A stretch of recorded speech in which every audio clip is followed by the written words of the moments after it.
Hey YouTube, how's it going? So, some of you know me, some of you don't. For those of you who don't, my name is Shane. Uh, I don't just fill in a small area of YouTube. I'm a very wide spectrum poster. Whatever's on my mind is pretty much what I make a video on. Anyway, as you can probably see around me and behind me, this is a truck, big truck, Class 8. I own 3 of them. So, this video, let me start with this. This video is about an investment. Okay. This truck is a 2013 Freightliner Cascadia. It has a DD13 in it. The DD13 has been completely deleted. And by that I mean all the emissions and the EGR have been deleted. This truck has also been retuned.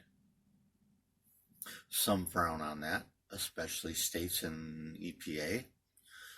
Although, this is what I will say to that.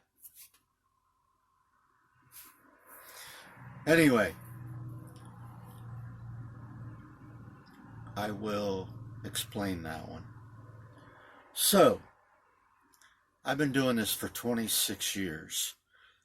Prior to the EPA stepping in and choking our vehicles, let me get a little more comfortable here, choking our vehicles with things like EGR,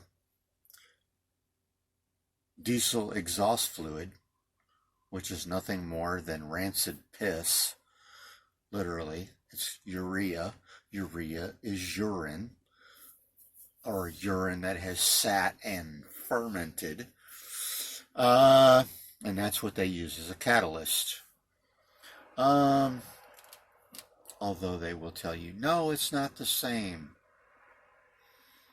Yeah, pretty much it is the same. Chemically, it's the same thing.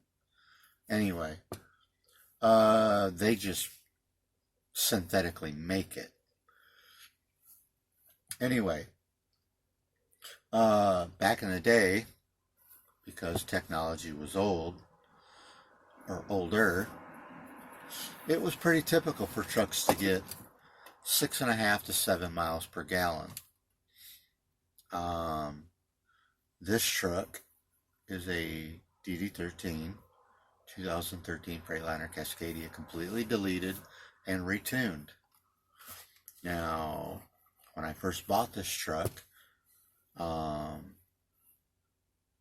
was very leery of buying it only because it had a lot of miles on it. And the person that I bought it from, that I drove for, didn't really know a lot about it prior to him getting it. And to be honest with you, he could only tell me certain things when it came to the maintenance that he did.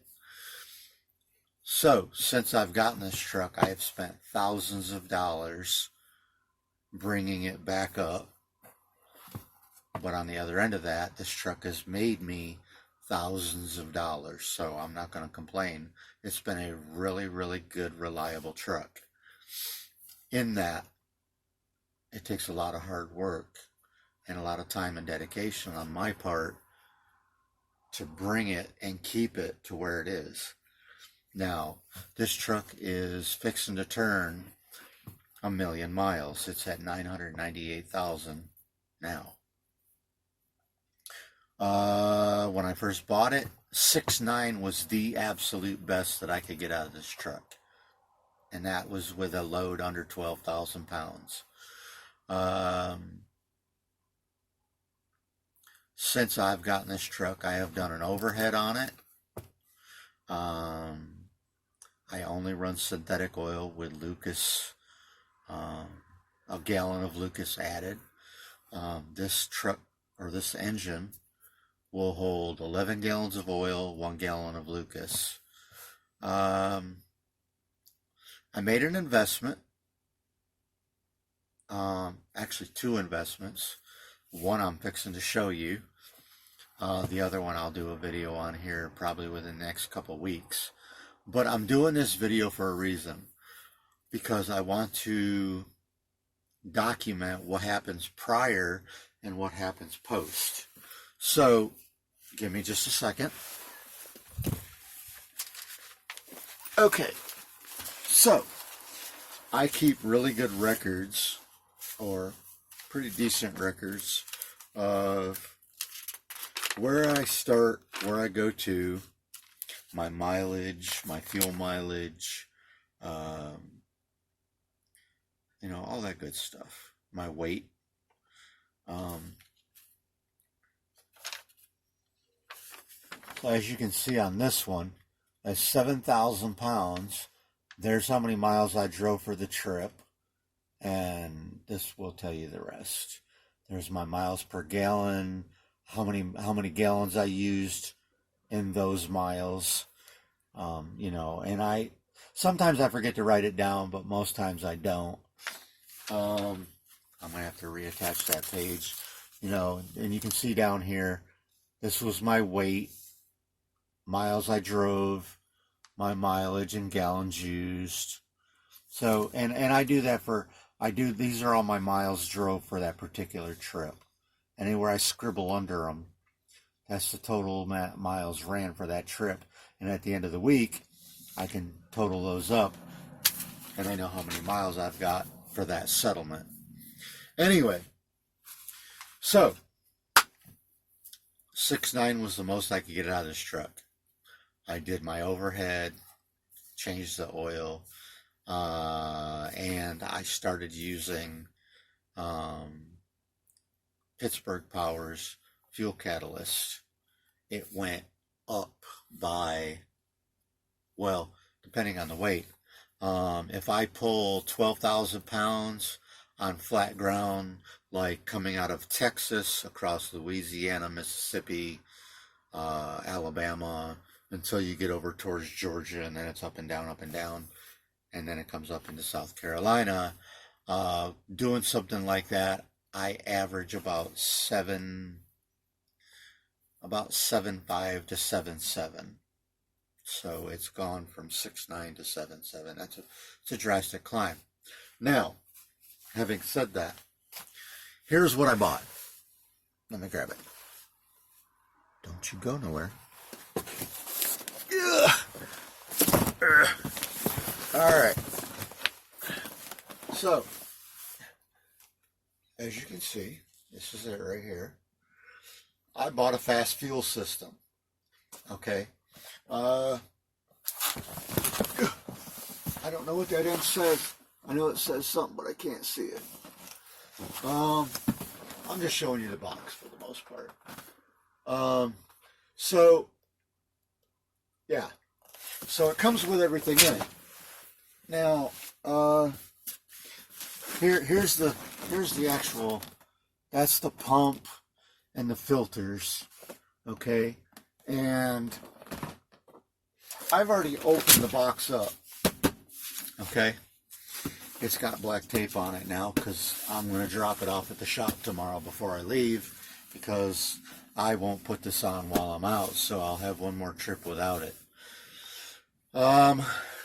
I did open it up.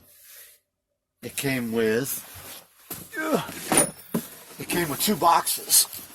Now this box is full over here, and then this box, it came with a coil. I don't know how long that is. I'm going to guess and say 12, 15 feet, maybe not even that. Pretty good sized coil of, looks like nylon hose. Yeah. Now that I took it out of the box, I can't get it back in the box. Anyway, and then it comes with a huge bag of fittings. Oh, look at this! I didn't even see that before. They even sell shirts and stuff like that. Anyway, so this box also has a bag of fittings and whatnot in it. Let me think for a second. The top, there's 3 different layers in here. So the first layer was another box of hoses, fittings, blah, blah, blah. The second layer was the pump and the filters itself. And the third layer was more fittings. Okay, and some stickers and stuff like that. So here's the thing. I'm going to do a follow-up video to this one.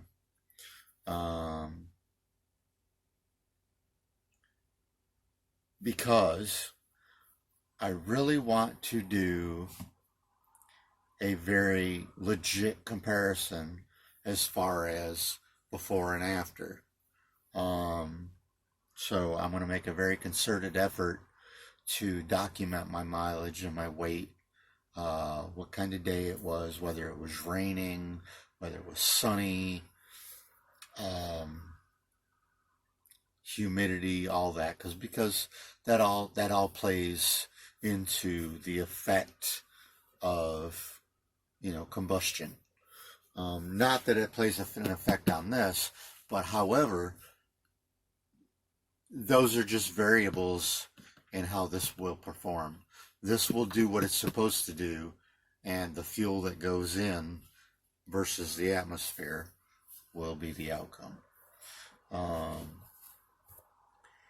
So, how much did I pay for all this? Okay, so for this whole setup, which is a plug and play, I shouldn't need anything else. It was $732, I believe. Now, I've had guys tell me, I had one guy in particular, was driving a W9 Studio with a Cummins. Mine's a Detroit.